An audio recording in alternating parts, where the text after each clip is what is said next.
I want to do another example about relative motion.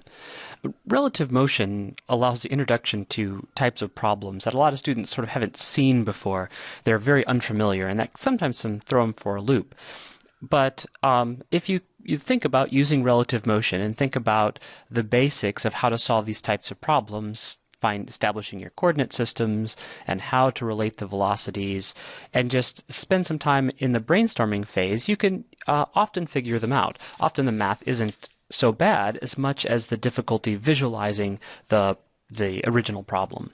So let's take an example of looking at a throw of an object and a ball from two different reference frames moving relative to each other.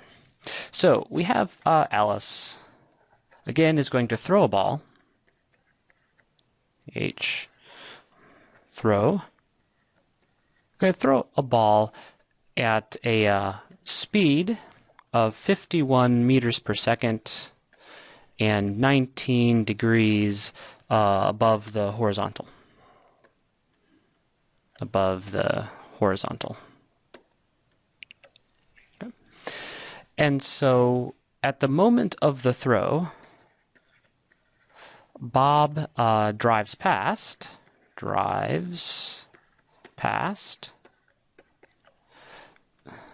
at 20 meters per second. And the question is, what is the angle that Bob sees the throw?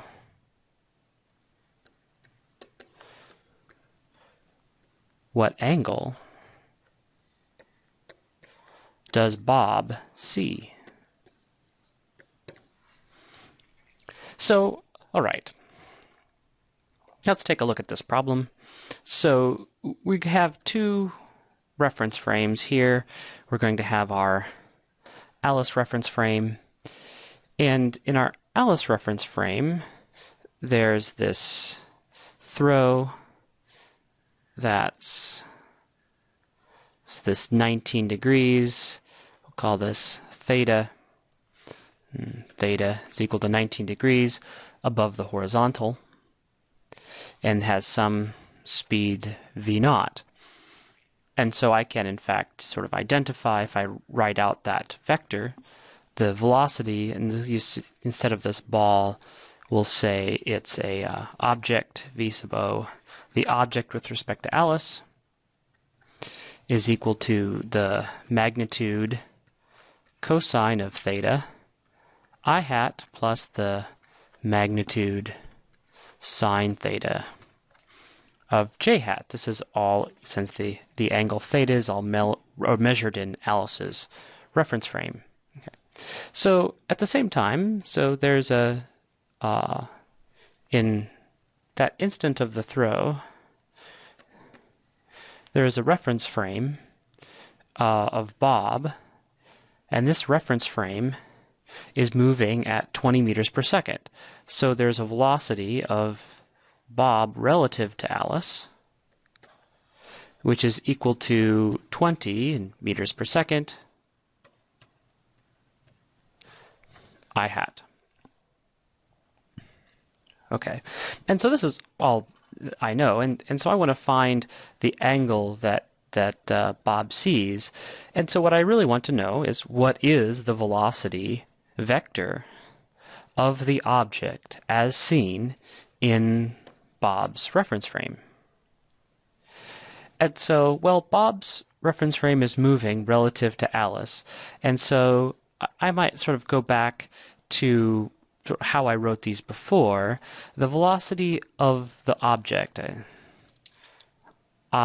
in Alice's reference frame, which is the one fixed relative to the ground, is equal to the velocity of the object in Bob's reference frame plus the velocity of Bob relative to Alice. And so this is sort of the way we've written these things before. This was the one sort of fixed to the ground. What I know here is the velocity of B relative to A, so I sort of choose the this form to write the equation instead of trying to put the velocity of of the object relative to Bob in this place. Okay, so this makes it kind of consistent with the other problems that I've done. Now, what I'm interested, of course, is here, the velocity of the object in Bob's reference frame, the velocity of the object relative to Bob. Okay, and so that, then, if I just solve for that, the velocity of the object relative to the Bob is equal to the velocity of the object relative to Alice minus the velocity of Bob relative to Alice. Okay. So that makes it easy enough to solve for this problem. So if I go ahead and do that, so I have the velocity of the object relative to Alice. That's here. I can put those numbers in. Well, we can save it, I guess. So this is V naught cosine theta, say plugging in numbers till the end, plus V naught sine theta j hat minus velocity of Bob relative to Alice, which is negative 20 I hat plus 0 j hat. So the velocity of the object relative to Bob is equal to then this V naught cos theta minus 20 I hat plus V naught sine theta j hat. So I'm just add the components here, in that case subtract, and add those together to get that, the V naught sine theta. Okay, so this tells me then the vector in Bob's reference frame, this is velocity of the object relative to Bob, and I want to find this angle phi, and so that angle then I can find from trigonometry of the x and y components. And so tangent of phi is equal to the y component, which is V naught sine theta over V naught cosine theta minus 20. And now if I plug in those numbers, I take the inverse tangent, I get phi is equal to 30 degrees. Looking at these sort of two-dimensional relative motion problems, here I've solved the problem in components. Often these can be more quickly solved graphically. That's not necessarily true, not in every case, but sometimes they are. And so it's worth looking at, say, this problem, we've solved it in convector form. Now solve it graphically and see if it was easier to solve, and that might give us some intuition in the future how we might approach the problems, which tools we might apply. So let's try to solve this problem called graphically. Well, using just the vectors on the graph themselves. Okay, so you'll see what I mean when I say that. So if I have this original coordinate system where I have plus x and plus y, so there was the original vector. This is sort of, this frame is at rest here. This is angle theta. This is Alice at some V naught. So this was the velocity of the object relative to Alice. Now there was also then the velocity of Bob relative to Alice, and that was equal to 20 I hat, so it was a vector in the positive x direction. So it looked like that. And so the velocity of the object relative to Alice was equal to the velocity of the object relative to Bob plus the velocity of Bob relative to Alice. So if I want to look at this graphically, I want to find these two vectors that add up to this one. So, well, okay, well, I know what this one is.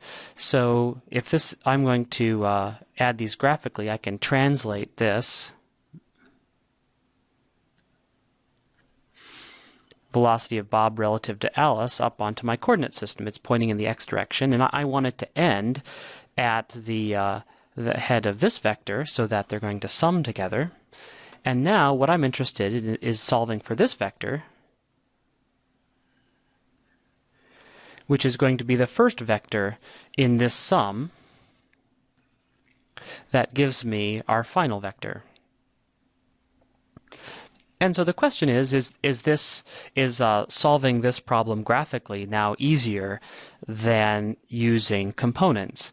And I'm not entirely sure it is. I have to know these angles. I'd have to do some trigonometry to try to figure out what they are, maybe law of cosines and other things.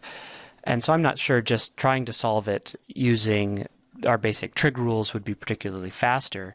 It certainly is, looking at it from this perspective, it is certainly easier to see how the components come together. I mean, there's no question here that if I want to compare the red vector and the yellow vector, is that the y components are the same. Y components are the same,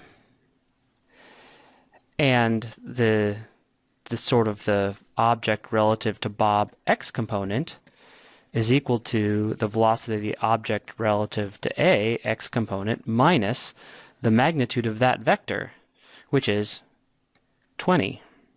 And so I could just sort of read from the graph how the components of my target vector with the object relative to Bob directly from the graph. Now, what I'm looking for, I can also see directly from the graph, which is this angle here, which is phi.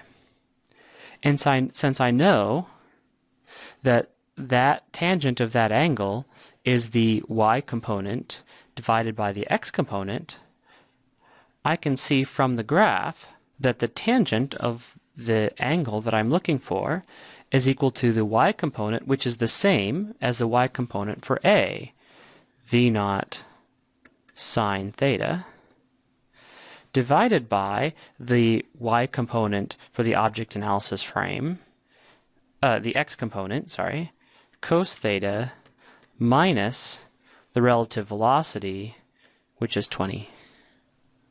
And that's what I had here. And so, looking at it graphically from the beginning didn't necessarily lead to a graphical solution that was faster, but it certainly allowed me to see how the components compared between these two vectors, and kind of led me to the solution more quickly. And certainly looking at it this way, I'm very strongly confident in our solution. And so these types of problems, it is often very useful to look at it using components as well as looking at it graphically.